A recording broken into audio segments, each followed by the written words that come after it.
asik. Jadi di sini nih kita akan memancing, Paman. Kalau begitu, mari kita persiapkan alat perangnya. Alat mancingnya, deh. Oke, Paman, pasang umpannya. Menurut mereka, umpan yang digunakan ini dapat mengeluarkan aroma amis yang mampu mengundang selera makan ikan buruan loh. Pada semuanya di mana ya mereka? Yeay, sepertinya ada ikan yang menyambar umpan. Pelan-pelan saja, gak usah buru-buru, Paman. Yeha, akhirnya berhasil mendapat ikan buruan.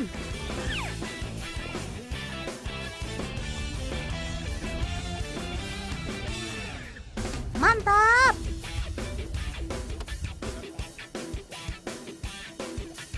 Wah, strike. Paman juga gak mau kalah nih. Sip, dapat lagi. Kalian luar biasa. By the way, kalian sudah tahu ikan apa yang berhasil kita pancing ini? Paman-paman ini biasa menyebutnya ikan jangki, teman. Ikan macam apa ya itu? Aha, Dolpino tahu sekarang. Ikan jangki ini kan termasuk ikan kakap loh, teman. Ikan kakap ini sangat suka hidup secara bergerombol loh. Wah, ini sepertinya rombongan satu RT ikan kakap mau pergi arisan.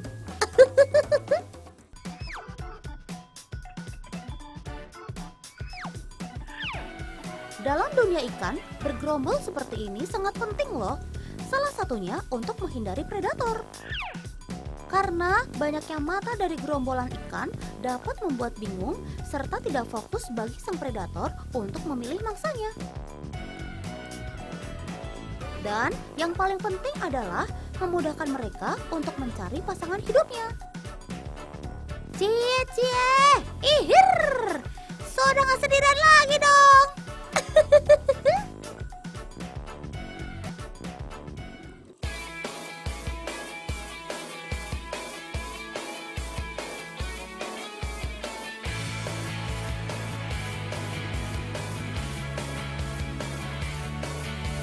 Di dalam lautan negeri tercinta kita ini, terdapat sekitar 65 jenis ikan kakap yang memiliki corak unik dan cantik loh. Salah satunya ya si blue strip snapper ini, teman.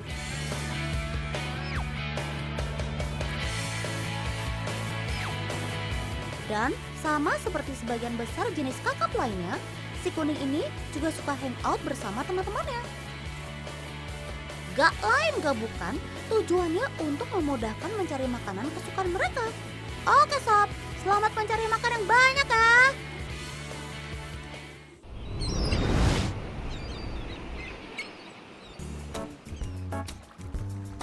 Teman, masih ada satu hewan lagi nih yang akan Dolpino cari.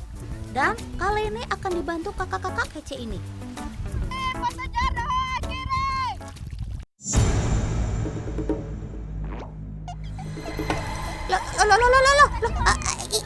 Itu kan bubur. Ubur-ubur maksudnya. Saya dapat. Hati-hati kak, ubur-ubur kan bisa menyengat. Itu di sana ada kak. Nah, yang itu juga diambil ya.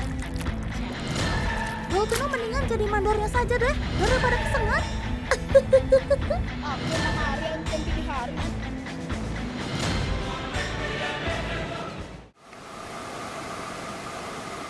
Teman, saat ini hampir di sebagian perairan Indonesia sedang musim kemunculan ubur-ubur loh.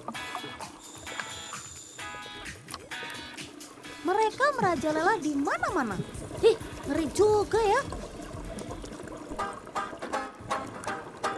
Oh ya, kalian tahu nggak?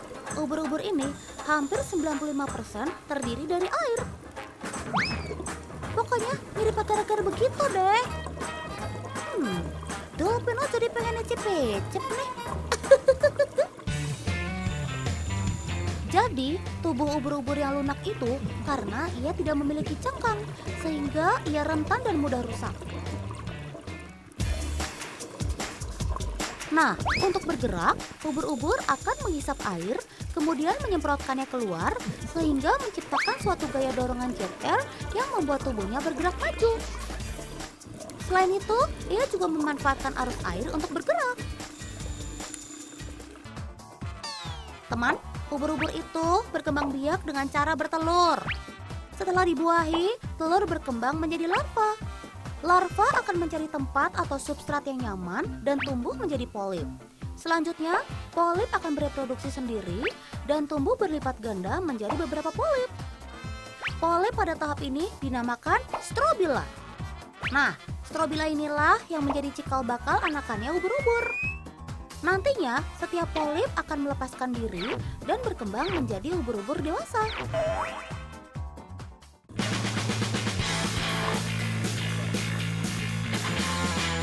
Nah, kalau yang ini adalah anakan ubur-ubur.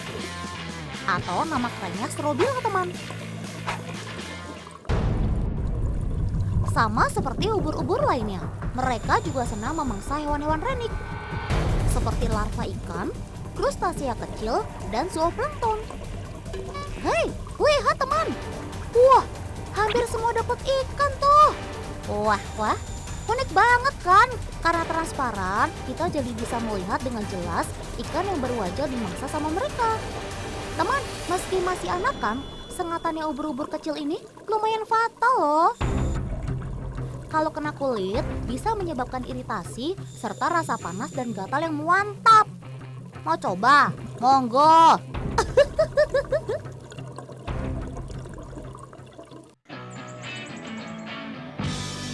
Oh ya, kita balik ke kakak-kakak yang menangkap ubur-ubur yuk.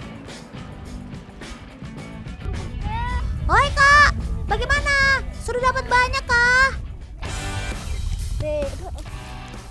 Wah, mantap kak. Gak butuh waktu lama, sudah banyak begini. Nah, yang Dolpino dengar katanya ubur-ubur ini mau diolah lagi ya? Yuk kita lihat.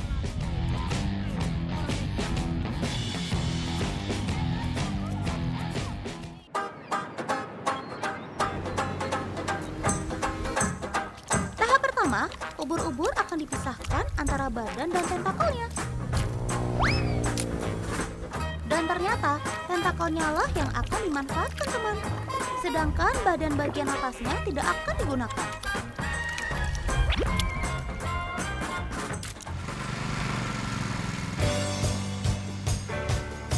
Selanjutnya, ubur-ubur akan diawetkan menggunakan tawas agar tidak busuk. Kemudian, ubur-ubur akan dibersihkan menggunakan mesin blender ini. Tujuannya untuk mengeluarkan lendir-lendir yang ada pada ubur-ubur.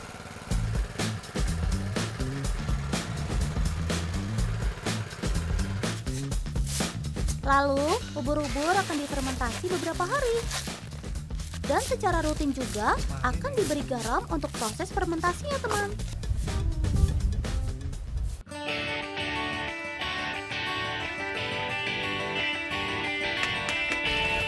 Setelah semua proses terlewati, ubur-ubur akan dikemas. Saat ini, permintaan ubur-ubur dari berbagai negara semakin meningkat. Terutama dari negara-negara Asia Timur seperti Jepang, Tiongkok, Korea, Hong Kong, dan yang lainnya.